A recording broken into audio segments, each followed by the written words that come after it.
Majelis Hakim Pengadilan Agama Jakarta Selatan telah resmi memutus perceraian antara Baim Wong dan Paula Verhoeven.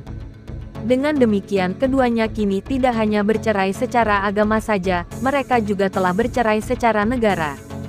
Putusan tersebut dibacakan dalam sidang yang digelar pada Rabu tanggal 16 April tahun 2025 secara e-court, sehingga pemohon dan termohon tidak diwajibkan untuk hadir di persidangan, akan tetapi putusan sidang itu belum berkekuatan hukum tetap atau inkrah. Humas Pengadilan Agama Jakarta Selatan, Suryana, menyampaikan, Majelis Hakim menyatakan permohonan cerai dikabulkan setelah mempertimbangkan dalil-dalil yang telah diajukan oleh Baim Wong selama proses persidangan. Dan dalam proses persidangan ternyata dalil-dalil yang disampaikan oleh pemohon, Baim Wong, tentang adanya perselisihan dan pertengkaran dalam rumah tangga pemohon dan termohon, Paula Verhoeven, itu dinyatakan oleh Majelis Hakim terbukti. Maka dengan demikian gugatannya atau permohonan pemohon itu dikabulkan, kata Suryana. Setelah melalui beberapa kali persidangan dan sejumlah bukti serta kesaksian, akhirnya Majelis Hakim mengabulkan permohonan Baim Wong untuk bercerai. Majelis Hakim kemudian memberi izin kepada pemohon untuk menjatuhkan talak satu raci terhadap termohon di depan sidang Pengadilan Agama Jakarta Selatan setelah putusan berkekuatan hukum tetap, kata Suryana. Dalam gugatannya, Baim Wong mengajukan 2 poin tuntutan, yakni permohonan cerai dan permohonan hak asuh anak. Majelis Hakim menetapkan Baim Wong dan Paula Verhoeven mendapatkan hak asuh anak bersama. Hal ini dikarenakan antara Baim Wong dan Paula Verhoeven dinilai memiliki kesamaan visi untuk mengasuh kedua anak secara bersama. Namun, dalam proses mediasi, Paula Verhoeven meminta hak asuh anak diberikan kepadanya terlebih dahulu selama 6 bulan pertama, sebelum dilanjutkan oleh Baim Wong. Akan tetapi Majelis Hakim menolak usulan waktu 6 bulan itu, dan menggantinya menjadi 2 minggu, yang dilakukan secara bergantian. Hal ini disepakati, demi menjaga kenyamanan, dan kasih sayang dari kedua orang tua. Sehingga tentang hak asuh anak ini, ditetapkan bahwa anak yang bernama Keanu Tiger Wong dan Kenzo L. Dragon Wong, berada di bawah pemeliharaan bersama, kata Suryana. Usai perceraian Baim Wong dengan Paula Verhoeven ini dibacakan, ada satu tuntutan, yang dikabulkan oleh Majelis Hakim Pengadilan Agama Jakarta Selatan. Sebelumnya perempuan yang mengawali kariernya sebagai model itu, mengajukan beberapa tuntutan terhadap Baim Wong. Ada nafkah madiah sebesar 800 juta rupiah, di mana 100 juta rupiah per bulan, selama 8 bulan masa pisah. Ia juga menuntut nafkah idah selama 3 bulan lamanya, sebesar 600 juta rupiah, dan nafkah mutah sebesar 3 miliar rupiah. Namun, hanya nafkah mutahlah yang dikabulkan oleh Majelis Hakim, meski nominalnya lebih kecil dari yang dituntut Paula Verhoeven. Tidak hanya itu, Paula Verhoeven juga menuntut nafkah anak sebesar 80 juta rupiah per bulan untuk 2 orang anak, di mana biaya itu sudah termasuk pendidikan, kebutuhan sehari-hari, hingga perbaikan mobil dan rumah. Namun, hal ini tidak dikabulkan karena Majelis Hakim menetapkan hak asuh anak bersama. Nafkah anak tidak dipertimbangkan lagi karena pengasuhan bersama. Kalau ditetapkan di termohon, baru ditetapkan nafkah anak, tapi ini kan tidak jelas. Humas Pengadilan Agama Jakarta Selatan, Suryana, saat ditemui di kantornya, di kawasan Jakarta Selatan kemarin.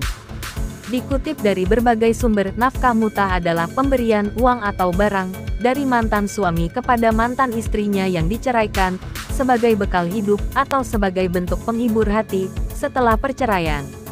Meski begitu, secara hukum, tanggung jawab seorang ayah terhadap anak-anaknya tetap ada. Suryana mengatakan nilai nafkah mutah tersebut ditetapkan setelah mempertimbangkan dari berbagai aspek, terutama dari kemampuan finansial Baim Wong itu sendiri. Iya, kalau pertimbangannya itu pasti berbagai aspek ya. Pertama dari penghasilan, kemampuan dari pihak pemohon. Tapi, yang paling menentukan adalah kemampuan dan kepatutan. Patut nggak, wajar nggak? Itu jadi pertimbangan, bebernya. Termasuk penghasilan dia, dari bukti-bukti, dan saksi-saksi yang disampaikan. Dari penghasilan perusahaannya berapa, seperti itu. Kalau 3 miliar rupiah mungkin terlalu besar, kalau 100 juta rupiah terlalu sedikit, jelasnya. Selain pertengkaran yang sering terjadi dalam rumah tangga, persidangan juga mengungkap keberadaan pihak ketiga yang disebut-sebut memiliki inisial NS. Di mana pria yang berinisial NS ini merupakan sahabat dekat dari Baim Wong. Meskipun belum inkrah, akan tetapi majelis hakim telah menyatakan keterlibatan NS itu terbukti. Berkaitan dengan adanya pihak ketiga juga di dalam persidangan, majelis hakim menyatakan itu terbukti, kata Suryana. Hal inilah yang membuat Paula Verhoeven dinyatakan sebagai istri yang durhaka, atau nusyus dalam istilah hukum Islam. Dan imbasnya Paula Verhoeven tak berhak mendapatkan nafkah madiah dan nafkah idah. Paula Verhoeven hanya berhak mendapatkan nafkah mutah yang sudah disepakati oleh majelis hakim dan Baim Wong sebagai pemohon. Adapun besaran nafkah mutah yang diberikan sebesar 1 miliar rupiah. Nafkah mutah ini wajib dibayarkan sebelum adanya ikrar talak. Namun apabila Baim Wong mengajukan banding, maka seluruh ketetapan termasuk nafkah mutah belum dapat dijalankan. Kalau banding itu berarti belum berkekuatan hukum tetap, otomatis itu belum bisa dilaksanakan, ucap Suryana. Setelah sidang digelar, Baim Wong menyatakan dirinya tetap berusaha menjaga martabat dari Paula Verhoeven. Ia meminta publik untuk tidak menyudutkan siapapun dalam kasus ini. Saya hanya membiarkan pengadilan. Saya masih menjaga banget sampai sekarang privasi ibunya, ujar Baim Wong. Baim Wong juga menambahkan bahwa masalah rumah tangga ini bukanlah sepenuhnya kesalahan yang diperbuat oleh Paula Verhoeven. Dan ia juga menyayangkan adanya seorang temannya yang diduga terlibat tetapi belum memberikan klarifikasi apapun sampai saat ini. Saya cuma menyayangkan satu. Saya hanya perlu penjelasan. Itu saja, ucapnya. Baim Wong juga meminta publik tak menyalahkan dirinya ataupun Paula Verhoeven. Ia hanya ingin fokus membesarkan anak-anaknya. Kasihan anak-anak saya nanti kalau besar. Takutnya dia bisa membaca apapun itu yang beritanya ya. Itu aja sih, ujar ayah dua anak itu. Sementara itu pihak dari Paula Verhoeven tidak menghadiri sidang putusan cerai itu. Namun kuasa hukum Paula Verhoeven, yakni Alfon Kurnia Palma, menyatakan bahwa kliennya telah mengetahui hasil sidang tersebut. Sedangkan perihal permohonan hak asuh anak, pihak Paula Verhoeven juga ikut sepakat untuk menjalankan keputusan dari majelis hakim, yakni dengan ketentuan 2 minggu kedua anak berada di tempat Baim Wong, dan 2 minggu berikutnya Keanu dan Kenzo berada di bawah pengasuhan Paula Verhoeven. Menurut Alfon Kurnia Palma, yang terpenting saat ini adalah memberikan kasih sayang yang cukup bagi anak-anak mereka. Yang paling dipentingkan itu bagaimana untuk bisa memberikan hal yang paling baik kepada anak-anaknya, pungkasnya.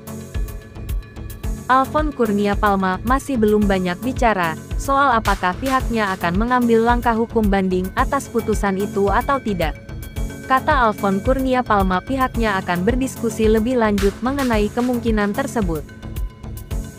Lantas bagaimana menurut pendapat Anda mengenai hasil putusan perceraian Baim Wong dan Paula Verhoeven ini? Silahkan tuliskan komentar Anda di kolom komentar di bawah ini.